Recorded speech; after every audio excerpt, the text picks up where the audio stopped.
Hello, a very good afternoon to all of you. Guys, in last video I have told you that how to create a database and how to create a table in the web server. So now in this video I will tell you how to insert a data into your table and how to fetch the data from your table. Okay, so let's first start with the inserting data into your table. So just open phpMyAdmin. Here go on to the database. So last video में हमने database create किया था stood करके okay, और उसके अंदर हमारा table था stud record okay.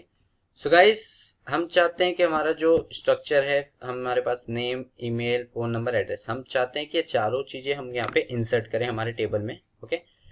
So for inserting the data into your table you have to go on to the SQL, okay, and here you have to write the insert command, okay. So I think you all know the Oracle and MySQL because you are watching this video, it means you know, okay. So हम लिखेंगे यहाँ पर insert command जिसका syntax होता है insert into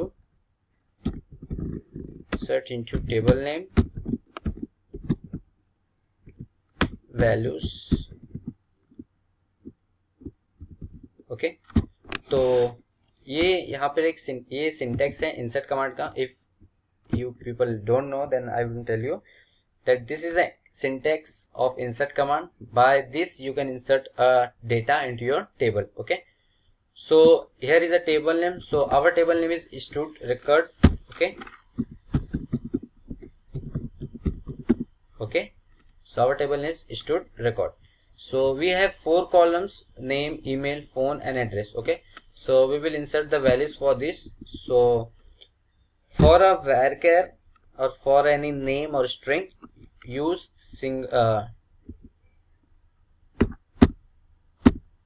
single column के अंदर आपको लिखना है okay. So write name, for example Raj, as whatever name you want you can write. For example, I am writing Rishabh, and email rishabh@gmail.com, and phone number, random phone number I have put it, okay, and address, for example he is living in Mumbai, okay.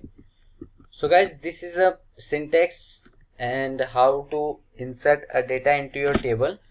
First of all, use insert command, insert into table name. Our table name is stud record, okay, and values, and the values according to your column, okay. So here it is showing that we have 4 columns, so we have put the 4 columns values here, okay. After writing this insert command, go on to the go and click on it. So your first row is inserted successfully in your table.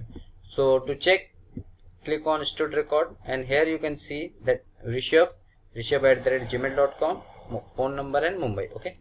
So here your data is inserted into a table, okay. So by this way you can insert multiple data as much you want, okay. So guys, this is not a connectivity, this is something that you are creating a database आपने create किया, उसके अंदर आपने values डाली है, data डाली है, okay. So now मैं क्या चाहता हूं कि मैं एक फॉर्म क्रिएट करूं. फॉर एग्जांपल मेरे पास एक स्टूडेंट रिकॉर्ड्स का एक फॉर्म है, एडमिशन फॉर्म है, एंड उस फॉर्म पे मैं जो डेटा एंटर करूं, उस डेटा को मैं चाहता हूं कि मेरे डेटाबेस में आए, उससे बोलते हैं connectivity, okay. So for doing that we will first go on to our text editor and we will make a one form, okay. So पहले से मैंने यहाँ पर फॉर्म बना के रखा हुआ है, जिसके अंदर आप देखेंगे तो इसमें नेम है, email, phone number, address, okay. 4 चीजें हैं यहाँ पर, submit button, okay. So guys, PHP connectivity के लिए आपको नेम एट्रीब्यूट लिखना कंपलसरी होता है, बिकॉज PHP जो होता है वो नेम एट्रीब्यूट के ऊपर ही अपना जो डेटा होता है उसको फैच करता है, ठीक है. हम फैच करते हैं नेम एट्रीब्यूट के ऊपर, ठीक है. सो सबसे पहले हमें क्या करना होता है, हमें अपने डेटाबेस के साथ कनेक्शन बनाना होता है, हमें हमारे डेटाबेस के साथ कनेक्टिविटी बनानी होती है, ठीक है. तो मैं आपको रिकमेंड करता हूं कि जो PHP के जितने भी कोड है कनेक्टिविटी के, उसे आप अपने टॉप ऑफ द पेज पे ही इंक्लूड कर लें, बिकॉज PHP के जो कोड्स होते हैं वो बार बार रन होते हैं, तो हमें बार बार लिखने की जरूरत नहीं पड़ेगी, हमें एक ही बार ऊपर अगर टॉप ऑफ द पेज हम लिख देते हैं तो एक बार में एग्जीक्यूट हो जाएगा। ओके, तो PHP का जो बेसिक स्ट्रक्चर होता है, as you people know, angular braces, question mark and then PHP, और इसकी एंड होती है question mark angular braces. Okay,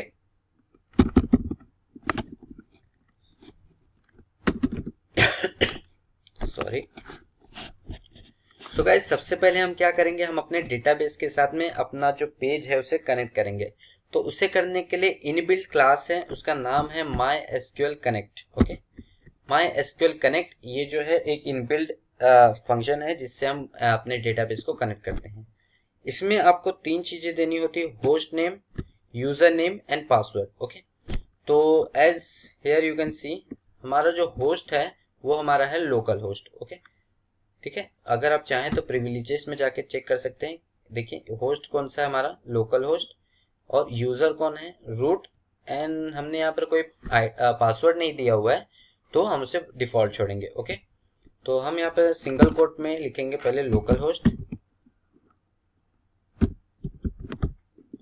और उसको सेपरेट करेंगे कॉमा से, एंड अगेन सिंगल कोट्स में हम लिखेंगे root, that is user name and password. Password हमने कुछ भी नहीं रखा है तो हम इसे ब्लैंक छोड़ेंगे, और सेमीकोलन। तो गाइस, आप क्या कर सकते हैं कि अगर आपको कोई एरर आती है, तो अगर आप चाहते हैं अपना खुद का एरर दिखाना, यूजर डिफाइंड एरर शो करना, तो उसके लिए आप यूज कर सकते हैं डाई फंक्शन, और डाई फंक्शन यूज करेंगे तो सिंगल कोट में आप लिखेंगे जैसे कि कनेक्शन नॉट फाउंड,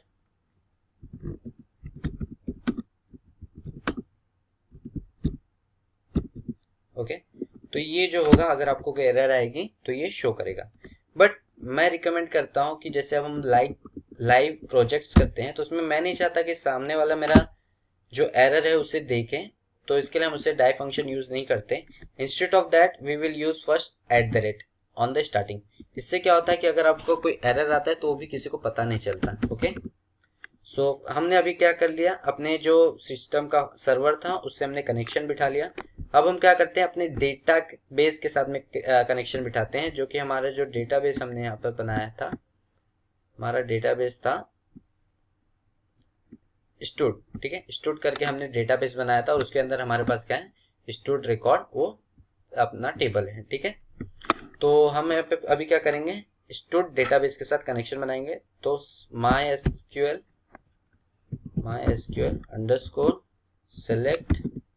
_select_db। तो गाइज, ये भी एक इनबिल्ट क्लास है जिससे हम डेटाबेस को सेलेक्ट करते हैं। तो हमारे डेटाबेस का नाम यहाँ पर है स्टूड। ठीक है, और सेमीकोलन। सो गाइस, इसमें भी आप क्या कर सकते हैं, अगर आपका कोई प्रॉब्लम आता है, डेटाबेस सिलेक्शन नहीं होते, तो उसके लिए डाई फंक्शन यूज कर सकते हैं, बट मैं रिकमेंड नहीं करता। सो अगर आप चाहें तो यूज कर सकते हैं। ठीक है, तो गाइस, ये हो गया हमारा डेटाबेस के साथ कनेक्शन हमने बिठा लिया है।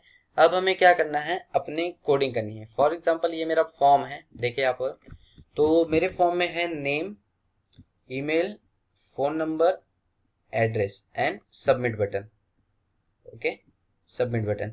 तो मैं क्या चाहता हूं कि जब यूजर सबमिट बटन पे क्लिक करें तो ये जो सारे मेरे इंफॉर्मेशन है वो क्या हो, मेरे डेटाबेस में स्टोर हो।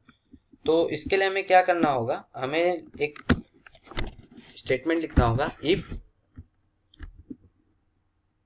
इससेट फंक्शन का यूज गाइस आप पढ़ सकते हैं PHP के बेसिक्स में। ठीक है, इससेट, और इससेट के अंदर हम लिखेंगे $_post, कैपिटल में लिखते हैं, और स्क्वायर ब्रेसेस में सिंगल कोट में अब हम लिखेंगे किस चीज पे हम लगाना चाहते हैं कि हमारा जो सबमिट बटन हो तब हमारा क्या हो, ये वर्क करें। ठीक है, उसके बाद में कर्ली ब्रेसेस ओपन करेंगे, और यहाँ पर हम लोग लिखेंगे अपने एट्रीब्यूट्स। ठीक है, तो पहला चीज है $_post, और स्क्वायर ब्रेसेस में सिंगल कोट में सेमीकोलन। ठीक है, तो गाइस, जो नेम हमने दिया है हमारे हर इनपुट टाइप को, उस नेम को हमें वहां पर लिखना है। फॉर एग्जांपल नेम के लिए हमने कौन सा नेम दिया है, नेम, और ईमेल आईडी के लिए हमने दिया है ईमेल, और फोन के लिए हमने दिया है फोन, और एड्रेस के लिए दिया है एड्रेस। ठीक है, तो ये चारों हम वहां पे इंक्लूड करेंगे स्क्वायर ब्रेसेस के अंदर सिंगल कोट्स में, यहाँ पे इंक्लूड करते हैं नेम, ठीक है, एज इट इज मैं कॉपी कर लेता हूँ नेम, फिर आता है अपना ईमेल, ठीक है, फिर हमें लिखना है ईमेल के बाद हमने क्या लिखा था, फोन नंबर, फोन के लिए हमने क्या यूज किया, फोन, और एड्रेस के लिए एड्रेस नेम दिया उसे, ठीक। तो गाइस मैंने जैसे आपको पहले भी बताया कि अगर आप PHP कोड लिख रहे हैं तो आपको नेम एट्रीब्यूट फॉर्म में यूज करना जरूरी है, क्योंकि जो PHP के कोड्स होते हैं, PHP का डेटाबेस होता है, वो नेम एट्रीब्यूट पे ही डेटा फेच करता है, ठीक है। तो ये हो गए हमारा इस, ठीक है। अब हमने चारों नेम को लिख लिया है पोस्ट मेथड के साथ। अब हम क्या करते हैं, इसको एक वेरिएबल में स्टोर कर लेते हैं। एज यू नो कि वेरिएबल क्रिएट करने के लिए $साइन यूज होता है PHP में, ठीक है। तो मैं नेम के लिए वेरिएबल दे देता हूँ नेम, ठीक है। ईमेल के लिए दे देता हूँ मैं ईमेल, ओके, और फोन के लिए दे देता हूँ फोन, और एड्रेस के लिए भी दे देता हूँ एड्रेस, ओके। तो गाइज ये हमारा रेडी हो गया। अब हम क्या चाहते हैं कि ये जो रिकॉर्ड्स मेरा यहाँ से फेच हो वो कहाँ पे जाना चाहिए, मेरे डेटाबेस में जाना चाहिए। तो उसके लिए भी एक इनबिल्ट है my SQL underscore query, okay. तो अब हम यहाँ पे अपना क्वेरी लिखेंगे। तो गाइज अगर हम इस डेटाबेस यहाँ से डेटा उठा कर अपने डेटाबेस में डालना चाहते हैं, इट मीन्स हम इंसर्ट कर रहे हैं, तो अब हम इंसर्ट क्वेरी लिखेंगे, इंसर्ट इनटू टेबल नेम। जैसे कि हमारा यहाँ पर टेबल नेम आप देख सकते हैं, तो स्टूड के अंदर हमारा जो था टेबल नेम वो है स्टूड रिकॉर्ड, ओके। तो हम यहाँ पे लिखेंगे insert into stood underscore record, ठीक है, एंड वैल्यूज। अब वैल्यूज में हमें क्या देना है, वैल्यूज में हम देंगे ये जो हमने 4 वेरिएबल्स क्रिएट किए, इन चारों वेरिएबल को हम एज इट इज यहाँ पर कॉपी पेस्ट करेंगे सिंगल कोट में सेपरेटेड बाय कॉमा, ओके। तो यहाँ से हम फटाफट इसे कॉपी करते हैं,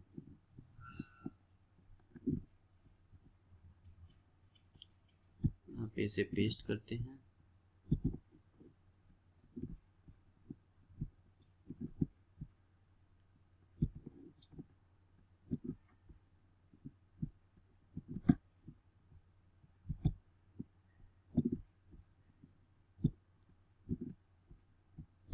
ठीक है। तो इसके बाद हम लगाएंगे सेमीकोलन। तो गाइज ये जो है आपका कनेक्शन यहाँ पर पूरा रेडी हो चुका है कि हमारा कनेक्शन यहाँ पर हमने पहले किया, उसके बाद हमने लिखा कि हमारे जो 4 नेम एट्रीब्यूट्स हैं वो लें, और उन चारों नेम एट्रीब्यूट्स को हम कहाँ पे इंसर्ट करवाएं, अपने स्टूड रिकॉर्ड में जो कि हमारे डेटाबेस में है। और इसे अब हम क्या करते हैं, रन करते हैं। रन करने के लिए आपको जाना है ब्राउजर पे, और ब्राउजर पे आपको सर्च करना है लोकल होस्ट, ठीक है।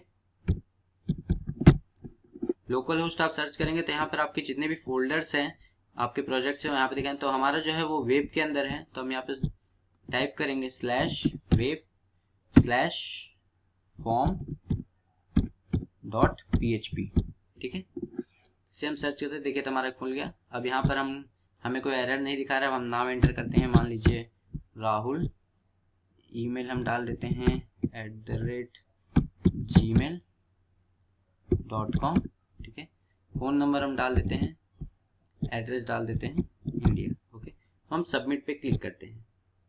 तो गाइस यहाँ पर हमें एक एरर आ रहा है, ओके गाइस। तो आपको यहाँ पर क्या करना है, अपना नाम एंटर करना है। फॉर एग्जांपल मैं नाम एंटर करता हूँ ऋषभ कपूर, ठीक है। यहाँ पे ईमेल एड्रेस डालते हैं kapoor@gmail.com,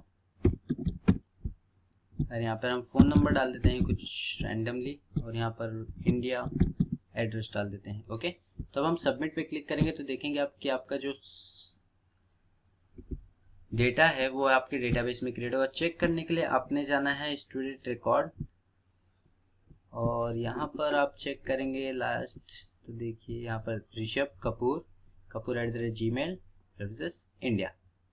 So guys, this is how to